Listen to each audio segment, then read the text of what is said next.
Hi guys, आज big बॉसच्या घरामध्ये एका नवीन वादाला ठिणगी पेटलेली आहे. कारण दीपाली सय्यद मॅम आणि राधा पाटील या दोघी देखील लावणी सम्राज्ञी आहेत, पण एक स्टेज डान्सर आहे तर एक ॲक्टर म्हणून डान्स करते. तर या दोघी सुद्धा फेमस आहेत. पण इथं दीपाली सय्यद यांचं असं आहे म्हणणं की लावणी ही महाराष्ट्राची शान आहे, पण या लोकांनी चीप करून टाकलेलं आहे. कारण तुम्ही एका बारमध्ये नाचणाऱ्या मुलीला स्टेजवरती आणून उभा केलं, त्यामुळे ॲक्च्युली ॲक्टर लोक बाजूला झालेली आहेत.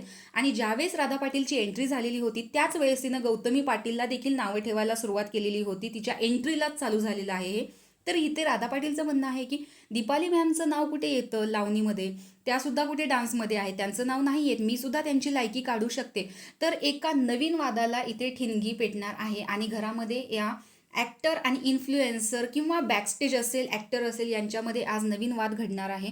त्यामुळे इकडे राधा पाटील खूप अपसेट झालेली आहे. कारण दीपाली सय्यदला ती अशी बोलू शकत नाही डायरेक्ट, त्यामुळे ती इकडे सांगताना दिसते आणि ती खूप इमोशनल झालेली आहे. तर प्रेक्षकांचं म्हणणं आहे की दीपाली सय्यद बरोबर आहे, कारण महाराष्ट्राची यांनी वाट लावलेली आहे लावणीच्या बाबतीत. तर तुम्ही कोणाच्या सोबत आहात हे कमेंट बॉक्समध्ये नक्की सांगा. अशाच व्हिडिओसाठी सबस्क्राईब करा.